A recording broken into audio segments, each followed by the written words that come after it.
የተከፈተላቸው ሰዎች ግን ይሄን አይፈልጉ በየድካም ይሄ አለ አይደለ ጊዜ እንዲሆነ ምናምን ገንዘብ እንዲሆነ በቃ ይሆኑ አለ አሰልቺ በቃ ምትታገላቸው የህይወት እንትኖች ይቆማሉ አንድ መስመር ላይ እና ቀኝን መከተል ቀኝ ኃይል ነው ቀኝ ብርታት ነው ቀኝ ጥንካሬ ነውና አንዳንድ ጊዜ ሰው ትንሽ ነገር ለማድረግ ሞክሮ አይሆንለትም እና ተመልካቾቻችን እንደዚህ ውጤታማ ይሆኑ ዘንድ እንደው ጊዜያቸው እንዲባረክ ማድረግ ያለባቸው ነገር አለ በአለማቸው ዙሪያ ከባድ ጥያቄ ነው እንዴት መልስ እንደምመልሰው አላቀም ግን አንዳንዴው አንኳኩ ይከፈትላቸዋል ይላል አይደል አሁንኛ ብዙ ጊዜ ሳናንኳኳ ነው እንዲከፈትልን እንፈልገው ካልተከፈተም እስኪከፈት ማንኳኳት ነው እዚህ መጽሐፌ ጀርባው ላይ ያስቀመጥኩት ነገር አለ ምን ይላል ፊደላት ይላል የሆነ መሰላል ናቸው ብዬ ጻፍኩና አንድ ሰው የሚደክመው እስኪከፈትለት ነው ማንኳኳት አለበት በጣም ስታንኳኳ ዝናብ ከሆነ ጀርባ ላይ ያርፋል ምን ይላል በጣም ትዳከማለህ ግን ከተከፈተልህ በኋላ ነው ቤት ገባ ልፋት የለም ከዛ በኋላ ቁጭ ማለት ነው እና ብዙ ነገሮች እስኪከፈቱልን ነው ድካሙ ከተከፈቱልን በኋላ ግን አለቀ አድናቆት ነው ማመስገን ነው እና ምን ይባላል ለምሳሌ በጸሎት ዓለም ሁለት አይነት ጸሎት አለ ይባላል አንሳሐሶ ከናፍር ማለት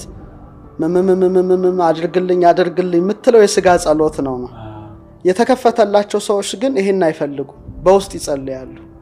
አይነት ነው ኦሬዲ ተከፍቶልሃል አልፋ እግዚአብሔር ከፍቶልሃል ምንም የምትጨነቀው ነገር የለም እና ይሄ ድካም ያለው ነገር ይቆማል ነው የድካም ይሄ አለ አይደለ ጊዜ እንዲሆነ ምናምን ገንዘብ እንዲሆነ በቃ ይሆኑ አለ አሰልቺ በቃ ምትታገላቸው የህይወት እንትኖች ይቆማሉ አንድ መስመር ላይ ኦሬዲ ተከፍቶልሃል እና ማርታንተን ማርያም እንሆናለን ማለት ነው ይሆናል እንደዛ በለው እና አሁን የምመክረው ምንድነው እስኪከፈትላቸው ያንኳኩ ከተከፈተላቸው በኋላ ግን ልፋት እንደሌለው ያውቁታል ስለዚህ አንድን ምግብ በመቅመስ እንጂ በማየት ታቋት ይችላል እና ይቅመሱት ነው ያንኳኩ እግዚአብሔር ጋር ከከፈተላቸው በኋላ ግን ብዙ ድካም የለው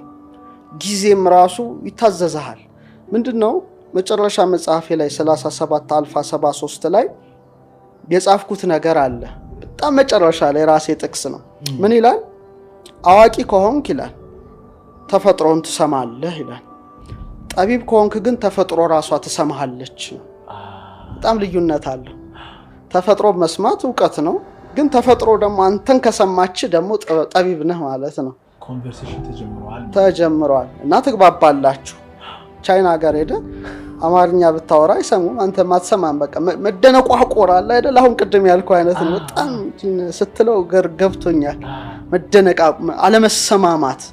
ደረጃ ላይ ተደርሳል ሁሉም ነገር እንትን ይለብሃል ስለዚህ ወደዛ ደረጃ ሰው ከመጣ ነገሮች ሁሉ ቀላል ናቸው ግን አሁንም ማንኳኳትም ሲባል በሐሳብ ነው በስሜት ነው በእርጋታ ነው ጨረቃን ያያየን ነው እንዴት ነው አሁን እሱ ነው ትልቁ ጥያቄ መንገዱ ብዙ ነው ማንኳኳት ለምሳሌ አንድ የተለጎመ ፈረስ ሁሉ ጊዜ የሚያየው ፊት ለፊት ነው ዞር ብሎ እንኳን የማየት እድል የለው አው ሜንስትሪም ሳይንስ ላይ ስንማር እንደ ተለጎመ ፈረስ ነው በቃ በዚህ ነው የሚልህ እንጂ እንዲታይ አይፈቅድልህም ይሄማ ስህተት ነው ይልሃል ወስኑሃል ዶግማ አላቸው አዎ ያ ዶክትሪኑ የሳይንሱ አጥሩ ያረጋሃል ግን እንደኔ በቀላሉ ሰዎች ቢጠቀሙበት ምለው ብዙ ጊዜ አነሳዋለሁ 5 ከሆነ ግባቸው 3 ሲደመር 2 ቢደምሩ ትክክል ናቸው አይደል ለምን 3 ሲደመር 2 ይደምራሉ 0 ሲደመር 5 ነው 100 ሲቀነስ 95 85 ሲቀነስ 80 75 ሲቀነስ 7 ኢንፋይናይት ነው ማለት ነው እንትኑን ሰርክል ነው ዕውቀቱ ሰርክል ነው እና ምን ጊዜም ሰርክል ጥሩ ነው 360 ዲግሪ ስታይ በሩን ታየዋለህ ቁልፉ በየትኛው ነው ፓስወርዱ የትኛው ነው ያንተ ድርሻ ነው እንጂ የሰውየው ልፋት የሰውየው ድርሻ ነው ግን በቃ ዝም ብሎ አንድ መስመር አለማየት የተሻለ ነው 360 ዲግሪ ማየት ነገሮችን በቀላሉ እንድትረዳቸው ያደርጋል አብዛኛውን ጊዜኛ ለምሳሌ ሃሎ ስታይ ለምሳሌ ቅዱሳን ስታይ ለምሳሌ ሰርክል ነው ላይ ጭንቅላታቸው አይደል ሰርክል ነው ለምሳሌ ግራጁዌሽን እንትን ስትመለከት ግን ስኩዌር ነው አራት ማዕዘን ነው እንትን ነው አሁን ለምሳሌ እንደዚህ አይነት ማለት ነው ምንድነው እሳት ውሃ ነፋስ መሬት ማተር ነው ማለት ነው የምትማረው ለቁስ ነው የምትኖረው ለቁስ ነው የምትሞተውም ለቁስ ነው እንትን የለውም የሊቅነት አሁን ለምሳሌ የሊቅነት የኢትዮጵያው ዕውቀት ሰርክል ነው ጥምጥ ከመጠምጠም መማር ይቅደም ይላል ክብ ማለት 360 ዲግሪ ማየት ማለት ነው እንጂ ዝም ብለ እሳት ውሃ ነፋስ መሬት ማተር ውስጥ እየተመላለስ ስፒሪትን ወይም ፔንታግራም አምስተኛዋን መንፈስ መቆረጥ አይደለም ስለዚህ ቁስ ነው የሚያየው ሰው በቃ ለመኖር በቃ የሆነ ነገር ይመጣል ቢባል በፍርሃት ነው የሚሞተው ለምንድነው ሁሌ እየኖረ ያለው ለቁስ ነው ያንን ሲያጣም ይሞታል አንዳንዱ እኮ የሆነ ነገር ተወረሰብ ሲባል ሊሞት ይችላል የኛው ሰው ግን አይሞትም ሌላ ዓለም አለኝ ይላል ልዩነት አለውና በዛ ደረጃ ሰዎች ቢያዩ ነገሮችን በጣም ሰፊ ዓለም አለን የሚለው እይታ እየጨመረ ይመጣል የሚል ሐሳብ አለኝ አው ምግብ በላው መራሱ በክብ ሳህን ነው ቤተክርስቲያኖቻችን ክብ ናቸው ብዙ ነገራችን ሰርክል ነውና ይሄ አስቤው አላቅም ላይክ ዩኒቨርሲቲ ተመረቀን ስንወጣ የሚሰጡን ነገር አራት ማዕዘኑ ውጤቱንም አይተነዋል ነው አሁን ከዩኒቨርሲቲ ተመርቄ ወጥቻለሁ ህይወቴ ላይ እዚህ ገባ የሚባል ምንም ጥበብ አላገኘው ምንም ማለት ይችላል በዚሁ አጋጣሚ ካነሳው አይቀር ለምሳሌ ሁላችንም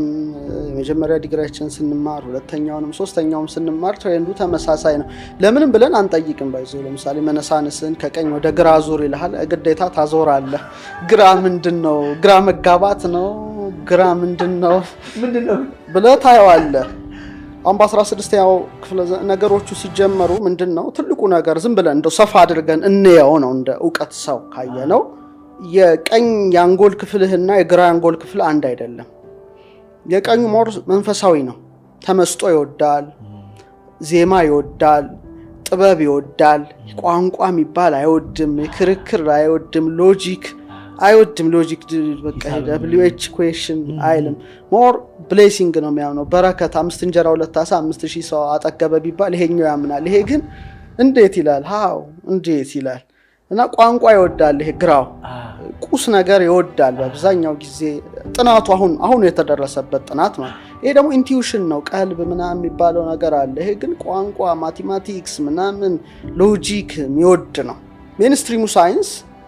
እስከ 10 ምናምን ዓመት እስከ ዩኒቨርሲቲ ድረስ ስንማር ምናችንን እየሞረደ ነው ያስተማረው ነው ይሄኛው ክፍል ነው መንፈሳዊነቱን ክፍል እንዳትል 10 ምናምን ዓመት ውስጥ አንድም መንፈሳዊ ነገር አይቀላቀልም አንድም ቦታ ስለ ፈጣሪ ስለ አምላክ ተወጭራሽ አይታሰብም እንደውም ዝንጀሮ ነው ተባላል አለቀ እና ይሄንን ነው በጣም በቃ እንትን ብሎ ስለ አድርጎ ይሄን ደንዝዞ ኦሬዲ ሎክድ ሆኗል ተቆልፏል ሶ መንፈሳዊ በረከት ማግኘት አትችልም ስለዚህ ግራህ ነው ለግራህ ነው የተሰጠው ስኩዌር ነው እሳት ውሃንም ለማተር ነው የኖርከው ትምርትም ማተር ነው ቁስ ነህ አንተ ራስህ ለቁስ ነው የኖርከው እንጂ መንፈስ እንዳለ ነፍስ እንዳለ አታውቅም እኔ ብዙ ጊዜ ለምሳሌ መጽሐፍ ቅዱስ ሳነብ የሚገርመኝ ነገር አለና ለምሳሌ ሐዋርያት ከጌታ ጋር ያሉ ብስታበርክቶ ይመግባቸዋል ይስታመሙ ይፈውሳቸዋል የበረከት ኑሮ ነው እና ሞትን ድል አድርጎ ከተነሳ በኋላ ወደ ቀደመ ስራቸው የሄዱበት ታሪክ የጥብርያዶስ ይገርመኛልና አሳ ወደ ማጥመድ ስራ ተመለሱ ወደ ኋላ ልፋቱ ወደ ልፋቱ ህይወትና ይታገላል አንድም አሳ መረብ ውስጥ አልገባም እና መረቡን በቀኝ ጣሉት ይላል በቀኝ ሲጥሉት 153 አሳዎች ተገኙ ነው ትልልቅ አሳዎች ናቸውና መረቡ አልተቀደደም ያ በጣም ተደንቀው ደግሞ ሲወጡ ማን እንደሰራው ማይታወቅ ሌላ የተጠበሰ አሳና ህብስት ደግሞ አለ ፍሙ ጋር አስቦስት የተደራረበ ነገርና ወደ ቀኝ ጣሉት የሚለው ነገር ሁሉ ጊዜ ያሳስበኛል እኔ እና ቀኝን መከተል ቀኝ ኃይል ነው ቀኝ ብርታት ነው ቀኝ ጥንካሬ ነውና ዓለሙ ግን በቃ ስግብግቡ ዓለም ወደ ግራ ነው የሚመራ ግራ ነው የሚያጋባ ለቁስ ነው የምትኖረው አለቀለ በቃ ቁስን ካጣህና ካንዱ ዕውቀት ወደ ሌላ ዕውቀት መሻገር ነው የሚሉት ከቀኝ ወደ ግራ ለኔ ግን ስሜት አይሰጠኝም ኮ ካንዱ ዕውቀት ወደ አንዱ ዕውቀት ከሆነ ለምን ከቀኝ ወደ ግራ ሆነ እና የተማርኩትም ዩኒቨርሲቲ ያለው አጠቃላይ ከሃይስኩል ጀምሮ እስከ ትልቁ ድረስ ግራ ብሬኔን የሚሞርድ እንጂ ቀኙን ዊዝደምን የሚያነሳሳ አርትን የሚያነሳሳ ዜማን የሚወድ ኢንቲዩሽን የሚወድ አይደለም አንድም ቦታ እንዳውቅ አልተደረኩም ነው ስለዚህ ሰዎች እንግዲህ መረባቸውን በቀኝ ይጣሉ በጣም ይገርማል መጽሐፍ ቅዱስ በብዙ መንገድ መረዳት እንችላለንና እዚህ ጋር ግን አንድ የመጣልኝ ነገር ምንድነው ሜንስትሪም ሚዲያ ስትል አለ አሁን ደግሞ እየመጣው ያለው ከሜንስትሪም ወጣ ያለው ሳይንስ አለ ኦልሞስት መንፈሳዊነት ላይ የሚያተኩር ኢንቱዊሽን ላይ የሚያተኩር እምነት ምን እንደሆነ ላይክ የሚያጠናው ኳንተም ሜካኒክስ አለ እሱ ነው የሜንስትሪሙ ተቃራኒ ማለት ይቻላል እንግዲህ ገና ነው ምንድነው መሰለ ለምሳሌ አጠቃላይ ዩኒቨርስ ኮስሞሱ ስናየው 100% ብለ እየው አሁን 100% ለሶስት ነው የተከፈለው በአይን የሚታየው በመሳሪያ የሚታየው በአጠቃላይ ያለው ነገር ኦልሞስት 5% ነው ሳይንስ እኮ 5%ን ብቻ ነው የሚያውቀው ኦርዲናሪ ማተር almost 5% እንበለው ራዲዬሽንን ጨምረን ሌላው ግን የማይታየው 73ቱ ዳርክ ኤነርጂ ነው እንደገና ደግሞ ዳርክ ኤነርጂ አለ ዳርክ ኤነርጂ almost 73% ነው ኃይል ነው ማለት ነው ሌላ ደግሞ 27 ምናምን እነዚህ ነገሮች almost 95%ቱ ማይታይ ነው ዓለም በሰራው መሳሪያ ልታየው ማትችለው ነው ስለዚህ ብላክ ሆልስ constellations stars እነዚህ ነገሮች ሁሉ አምስት ውስጥ የሚጠቃለሉ ናቸው ሁሉ ኮስሞስ ምናየው ማለት ነው አዎ ዳርክ ማተር እና ዳርክ ኤነርጂ ሊታወቅ አይችልም ዓለም በሰራው መሳሪያ ስለዚህ ለምን 5% ላይ ደክማለው ነው 95 ውስጥ ለምን አክሰስ አላደርግ መብቴ ነው ምክንያቱም እኔ ስጋ ነፍስ መንፈስ ነኝ እንደ ስጋዊነቴ በማየው በመሰማው በመዳሰሰው 5%ን አያለው ጆሮዬ ድምጹን ሊሰማ ይችላል ከርቀት ከሆነ ላይሰማ ይችላል ማዛውን ላሸት ይችላልው በጄል ዳስስ ይችላል በግሬድ ነፍስና መንፈስ አለኝ ሶ እኔ የምለው ነፍሴና መንፈሴ ደግሞ የቀረውን 95%ን እግዚአብሔር በፈቀደልኝ ልክ ማወቅ ይችላልው ነው ለምን አደከመኝ እና አይ ቲንክ ወደዛን ሂድ ነው ግን አሁንም ቢሆን ገና ነው እንደኔ ዳዴ ነው ሳይንሱ ምለው ማለት ነው ገና ወደዛ ወደ 95% የመገበያው እንትን በጣም ገና ነው